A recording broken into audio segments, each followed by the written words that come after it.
So, Ken, I was listening to our friend Mike Rowe's podcast the other day, and he had an author on, Nick Eberstadt or Eberstadt. I don't know how to pronounce it, but I should have listened to Mike pronounce it, because with his wonderful pipes, it was a great job of pronouncing it, right? Yeah.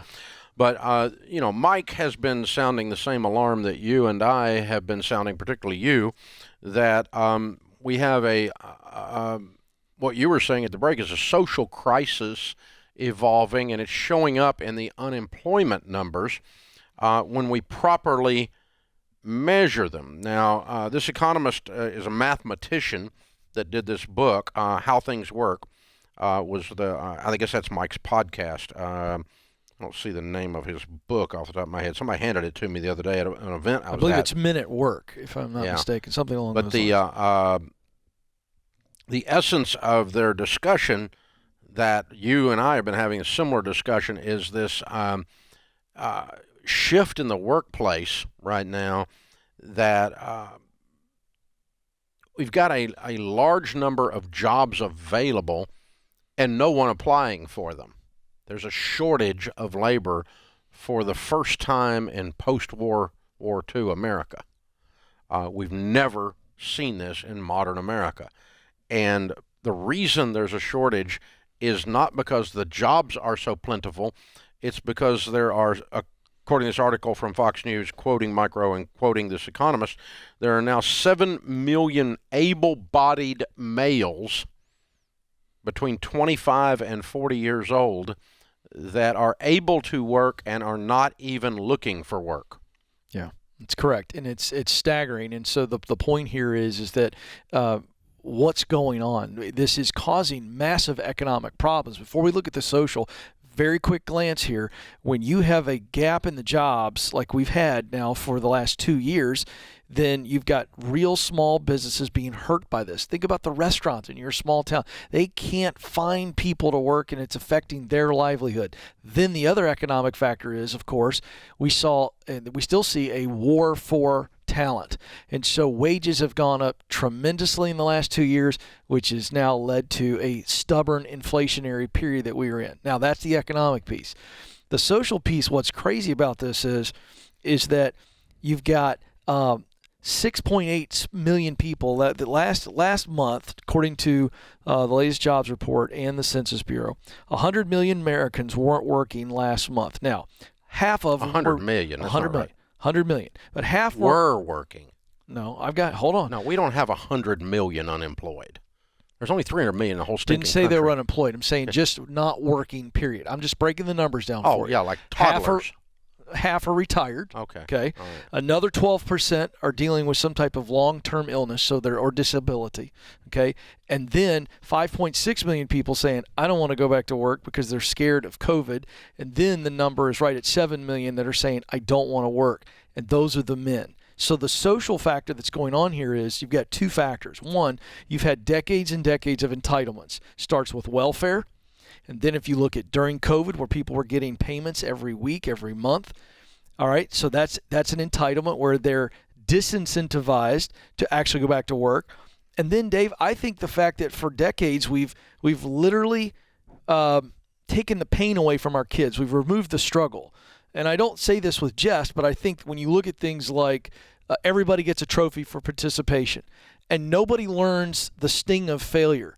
Nobody learns the sting of rejection. And so what happens is a good amount of the 7 million men, not all of them, are in this conversation that Mike had with this economist, are looking at screens based on the data. They say how much time they spend on screens. They get dopamine hits. 2,000 hours a year. 2,000 hours a year. 7 million men, 25 to 54, are spending 2,000 hours a year on screens. So self-medicating because they're scared to leave the cave, using your old analogy. It's not cave, it's mother's basement. Right. But the idea is they're afraid to put themselves out there. And here's what we know about work. So when someone succeeds in work, their self-esteem goes up. 2, they have financial independence or the opportunity for financial freedom. And then 3, they're a part of something bigger than themselves. It's a sense of belonging. Dr. John Deloney would tell you your mental health goes up because your dignity, your autonomy, that's it. Your ability to control your environment goes up. There is such a mental illness tie-in. No question. Caused by not working. That's right. literally. So this idea that you have not put gravel in the stomach of your kids, they have no grit, means as a parent you suck. And so you mommies need to throw your 25-year-old out of your basement yesterday and put him on the street and teach him to work. You're late to the party, but you need to do this. You are doing him a disservice. You are doing America a disservice. You are doing your neighbors a disservice. You're doing the mental health community a disservice. You're risking his increased likelihood of depression, anxiety, and suicide. That's exactly right. You are doing all of these things because you're letting Junior play Call of Duty 2,000 hours a year in your basement, and he ain't ever been called to any duty. Yeah. And the irony is you're doing all of that under the guise of helping your kid feel good about themselves, and the very thing that they need to feel good about themselves is to go out and do good. Yeah, it's the wussification of America. Yeah. It's just a bunch of wussies. Yeah. Is what it amounts to. And, seriously, a good cowboy boot in the butt of this whole thing would be helpful. It really, really would. It just pisses me off. I mean, this is just a thing where you just need to work. Oh, my God. 7 million, and they call them men in this article. I'll call them males. All right? Males, 25 to 40, 7 million of them literally sitting on their butts. And someone else is caring for them. The government, their mommy, their live-in girlfriend who thinks he's cute. Here's the breakdown. Got a sugar mama, do you, buddy? Here's some of the census data, Dave, from a Bloomberg article. The equivalent of 32 million people who aren't working are relying on savings. That includes retirement. Okay, another 26 million are using credit cards or loans, and 12 million have been borrowing the from credit card families. is the devil. It's at the center of the problem. There it is. And then here's the part we've been talking about. 12 million have said that they're borrowing from family or friends to help keep them out of the workforce. Yeah. They're living off family of and other friends. You're enablers. Yep. You're giving a drunk a drink. You're giving a lazy person the ability to still be lazy. You're giving someone who's in avoidance mode because they're afraid, they're scared, they're paralyzed by the facing reality and stepping into the real world, when the best thing that can happen to you, the most alive you'll ever feel, is when you risk it and you step up to the plate and the ball comes whizzing across and scares the piss out of you while you swing the bat. This is the best thing that can happen to you. That's right. And you strike out. Right. And it's okay. Right. Sometimes it doesn't work out. Oh, darn. Well, I think the simplest way to look at what Dave is saying is, remember all of us when we rode a bike the first time, we were terrified, horrified maybe. I'm terrified right now. Yeah. But what happened? Like, we took that fear, we stepped into it, we learned to ride the bike, and it wasn't much longer before we were saying, look, Mom, no hands.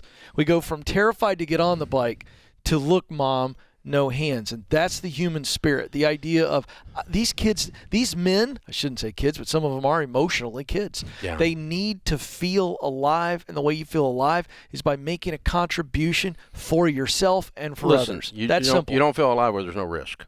Well, that's exactly right. And the coddling of the American male, the wussification of this culture, it is really starting to be a social problem. And now an economic. It started out as a parenting problem. It started out as this. And hey, man, I don't know. No. I'm just going to blame you, moms and dads. Well, I would say the friends and the parents are absolutely culpable. And I would say this. I can blame Call of Duty if you want, but moms and dads that are good moms and dads rip that crap out of the wall and say, get your butt out and mow the grass. Here's one other one. We the people, taxpayers. We got to quit giving these morons money to sit on their butts. No more government entitlements. That's where we the people can do something. It's just not good for the moron. And it's not good for the government. And it's not good for us. I like when I make a policy recommendation. It's a Be Kind to Morons Day, okay? Really. Oh, my gosh. Dave's like the soundtrack to all my policies.